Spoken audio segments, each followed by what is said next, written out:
Amazing, thank you so much, guys. So, thinking about this, so there's a couple of questions. We're thinking about organisational structures. We're thinking about those things, about the way that you set up and run your venture, or use venture in the broadest sense, because that's very much the sense that we're talking about. So you guys are all quite well known. I'll ask you about this in a moment, about having different ways of different aspects to the actual kind of nature of the company and what you're doing. So maybe do you just want to take a couple of minutes each just to sort of share about your perspective on choices you might make, to have an organisational company, and just give us a quick overview about what you've done to sort of bring you where you are. Yeah? Do you want to start us off, John? Okay. We are Open Co-op. We are very recently formed. It's probably just about the time where it makes sense to start talking about months rather than weeks. So we're about 3 months old now. And I'm the guy who asked the question about our co-op's the 170-year-old hack of capitalism that we need to scale tech for good. But really, I just want to scale business for good, or the economy, or I think we need to be asking much, we need to raise our ambition and ask questions that are beyond just the tiny bit of the world which is tech, and the even tiny bit of the world which is tech for good. We are structured as a company limited by guarantee, worker-owned cooperative consortium, which is one of many, many, many kind of permutations that you can take and be a cooperative structure. We've found so far it's flexible enough for anything that we want to do. All of those structures, the thing that keeps them, that you can talk about them as a movement, is one member, one vote. They are member-owned, member-controlled, and the members decide what to do with any surplus. So there's a bit of a split between co-ops who talk about themselves as non-profits, but it is a profit-making enterprise. But we usually describe it as a surplus-generating exercise to make a distinction between there being external shareholders or members who share in the benefits of what we're doing. It's amazing. Thank you so much, John. Maybe a little bit about Cause 4. First of all, Cause 4 is a 7-year-old scale-up now. We are effectively a social enterprise. What we do is we champion disruptive philanthropy. What that actually means is we help businesses in the form of other charities, social enterprises, to scale up and be more effective, to take on board new business models, and basically to take learnings from the commercial sector and bring that back into the charitable sector.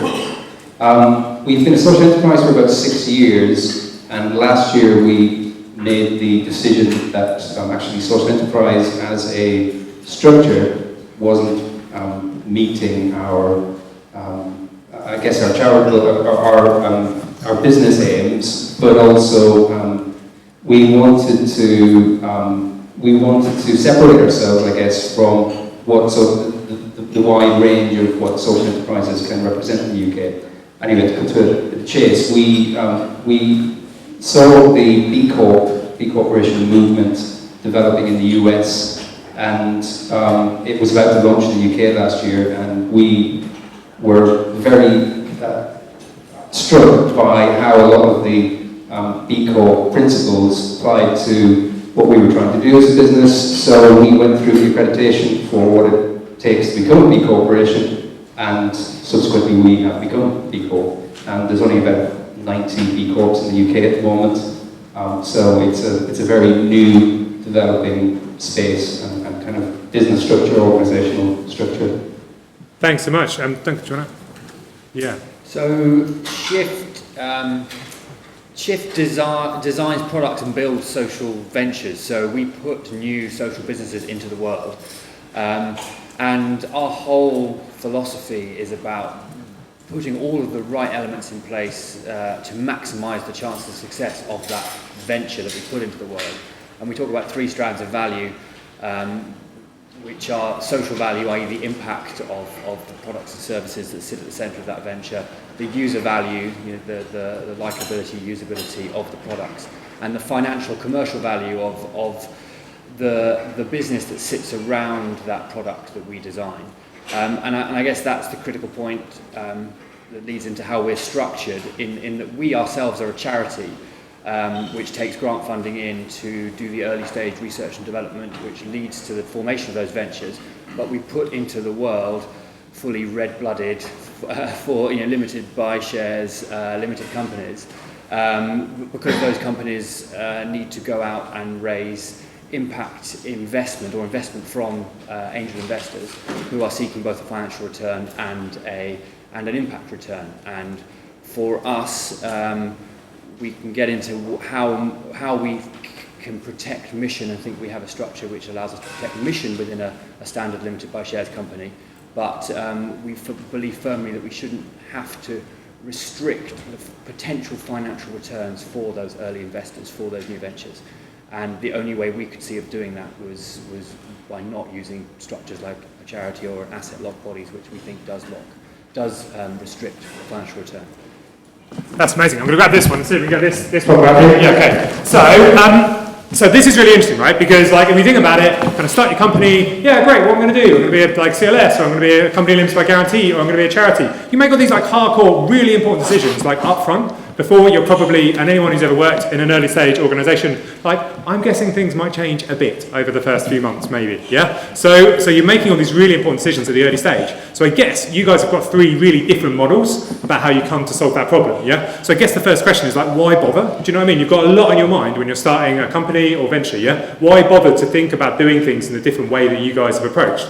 I guess let's think a bit about it from a kind of B Corp perspective first, just to mix it up a little bit. So for you, like you did it when you were an established organisation. You know, why bother? Why would I do that? You know, when I've got enough other things on my plate. I think there's a few different reasons. One is we wanted to. We felt that social enterprise model wasn't suiting the way that we want to position the business. We're not a non-profit. We are a commercial entity. But we work entirely in the charitable sector.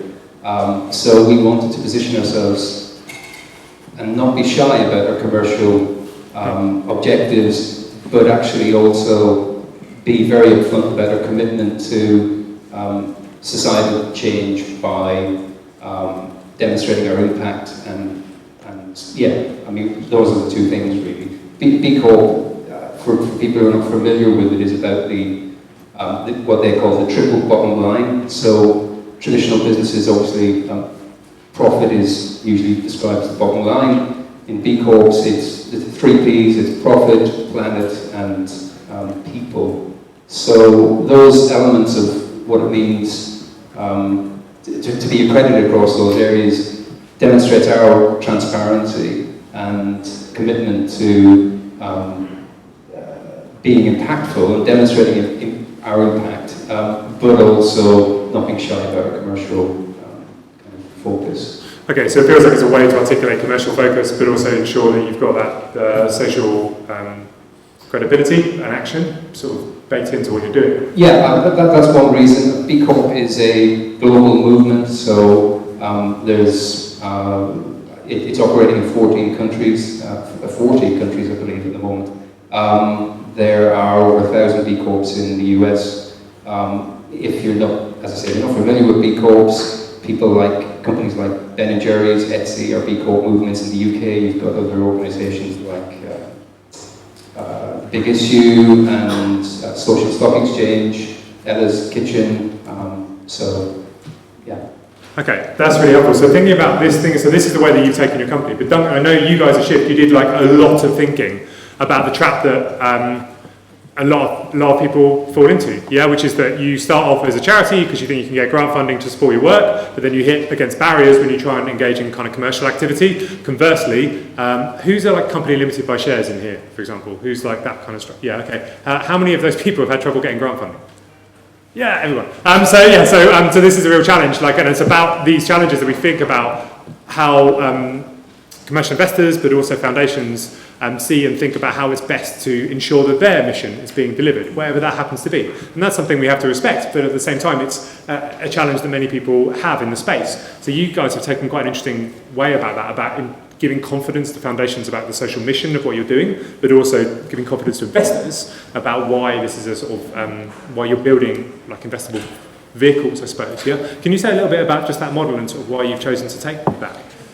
I think we're a little bit different from an individual new social enterprise in that we are putting multiple social enterprises into the world. So We're a sort of factory of them, and we've already put two out there, and we're going to launch 2 more this year, and there's going to be a whole pipeline of new businesses that come out.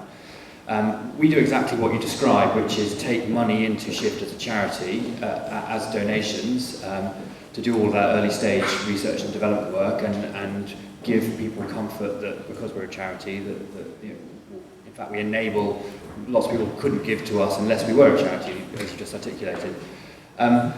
When you think about the problem the other way around, there was quite a lot of talk about it this morning, the development process and timeline for getting particularly tech ventures to market and then up to scale where they can be self-sustaining is long, and social tech ventures is even longer. So it can take 2 years to get an evidence base around impact. It can take another 2 years to develop a product which is ready to launch, and then it can take a long time for a cash flow break even. We think it's impossible, people talked about this morning, to grant fund your way all the way through that. And I know the guys at CAST talk about it a lot, the missing middle of funding, what do you do when grant funding ends. It's imperative for us. We thought the only way we could get our ventures that we put into the world to scale was if the type of capital we use was proper equity capital, high risk equity capital, which presents the opportunity of equity type returns. Because if an angel investor makes 10 investments, 5 of them won't be there in a year or 2 years. 3 or 4 of them might just return their money, and 1 of them might make them 20 times money, which might mean their blended return over 10 investments is 2 times, 3 times their money. If you don't give the opportunity for that 20 times return, and there's a lot of debate around how the trade-off between impact and financial return, which is real, and we think about it a lot, but still we wouldn't want to restrict that financial return for those equity investors. And so unless we could find a structure which allowed us to transition to these type of ventures which had unlimited equity returns, we couldn't have attracted the capital for these products that they required to get to market. So they would never get there. So we give birth rather via a slightly complicated transferred structure to new limited by shares companies which qualify for EIS and SEIS tax relief, which again is a critical factor for new investors because it changes the returns profile significantly for them when they invest in new businesses. So we've managed to do that by setting up a separate unincorporated charity, which doesn't disqualify investments from being EIS qualifying, but it's a difficult sort of few steps together. And so then, for those guys you kicked out these ventures and the ventures are operating, how do you ensure kind of social, like mission lock people talk about, or those types of confidences? So we own those ventures to start off with 100% until we start taking investment in them, and even when we do, we're still the majority shareholder and we're a charity. So we bake into the Articles of Association, much like B Corp asks you to do, the specific mission of that business, and we as the majority shareholder and the charity shareholder are the guardian of that mission, so it cannot be changed without our permission. We have a golden share over it. So and we promise that we'll always be a shareholder of that business. So even if these ventures are very successful, go through an exit event, and we even sell some of our stake, we'll always retain some, and we'll remain the guardian of that social mission, which cannot be changed without our permission. And once in the articles, it's part of the director's fiduciary duty to actually uphold it. There's still lots of debate down the line around commercial routes versus impact routes, how whether we could ever exit completely. But at the moment, we feel comfortable, and the investors so far feel comfortable that we've managed to bake mission in enough into a standard limited by shares company that they're willing to invest, because they're also interested in impact, not just in their financial return. Cool, so we've got something going on here within the Articles of Association, putting some of those social missions in and having something around a golden share, which is a continued right, I suppose, to veto those investor decisions operationally or investments that may... Actually, you can't change that mission, so it doesn't give you a veto over everything that happens in the business, but it means that the mission can never be changed or removed from the articles, which means the directors are always responsible to it. Cool, so there's an ongoing sort of priority there. So those are some ways of doing it. That's really, really interesting and helpful. So there's I guess, kind of co-op structure offers a bit of a different route, I suppose, in a way. John, can you tell us about that, about the kind of way that co-ops do it? The way of. Yeah. And it's a good question because it's much more trouble to set up a co-op than any other form, it seems, which is a big part of the problem. But it's worth being stubborn and principled and going through the thing, because at the end you end up as if we're talking about B Corps, 90 in the UK and 1,000 in the States or something. There's 7,000 co-ops just in the UK who contribute £34 billion to the economy every year. 1 billion members globally. So you join a movement and have solidarity with those movements. One of your 7 founding principles are, Principle 6 is cooperation among co-ops. So you have this network of people who are interested in your success.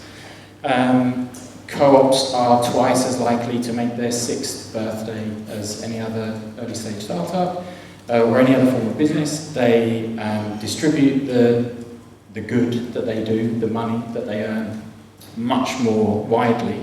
But they also recycle that money within a community that could be, geographical community or community of interest, many more times before it's extracted and parked in the Cayman Islands. The money works much harder before you let go of it. And that Principle 6 means that you should be actively trying to trade with other co-ops. They should be your clients, they should be your the people that you're buying from, selling to. And also, another one of the principles is open membership. So there's a route to membership for everyone who works for you, or for multi-stakeholder co-ops, everyone who buys from you or supplies you. And so, thinking about co-ops in terms of, so I don't like, this is why it's really interesting to have you, because in terms of histories of co-ops securing funding or investment, like what's the kind of the thing it comes down to in the end, I suppose, is it's 1 member per vote. It's not 1 share per vote. So you can take investment, you can have a return that's proportionate to that investment, but you can't buy outsized influence inside the organisation. In terms of things being like in the Articles of Incorporation, any of that stuff is up for grabs, but it's the membership who votes on that, and most of the time it's like the level of turnout plus a 75% majority. It's like locked in terms of not just a majority, it needs to be like a super majority to change any of that stuff. Well, okay, so this is really interesting. So there's a load of different approaches to how we think about setting up and running the organisation itself, and it's really interesting to think about how they may solve problems down the line that we're not thinking about. I want to turn our attention to get some thoughts, questions, reflections from you guys. Questions or thoughts you've had on this, or even experiences that you've had about any of the sort of issues we're thinking about. Yeah. Brilliant, amazing, good. Do you want to, I really want to pass this mic down there, but as you saw last time, I horribly squealed out a minister, which was terrible, and I'll probably go down in ministerial hell for it. So do you want to just sort of say your name and shout your question? Is that all right? You try it, but it might go squeaky. I'm quite good at shouting. Okay, let's do that. Can you stand up? Then you can even use your diaphragmatic shouting. Less shouting. Yeah. So co-ops make me feel good and warm inside, and actually make me feel like everything perhaps should be in that way. I'm also slightly fearful of them, in that I guess lots of people having a say on what happens. We've seen what happened with them recently. Could you talk through some of the challenges maybe around about that and how you might mitigate against them? The challenges are exactly the same as any business or cricket club or whatever. You get a group of people coming together and they have to decide what to do. They face the same challenges. We are a co-op which is 4 members, so we're all directors, we all have an equal say, it's an entirely flat organisation. We can usually get a vote turned around, like a business critical vote turned around in 5 hours, so we can move much quicker than most startups who take an investment and can even schedule a meeting in that sort of time. For larger co-ops, you elect a board, so your membership gives power to an elected, small number of people to represent them. Otherwise, yes, you could get caught up in endless decision making. That's great, and there's a reflection from the gentleman in the middle there.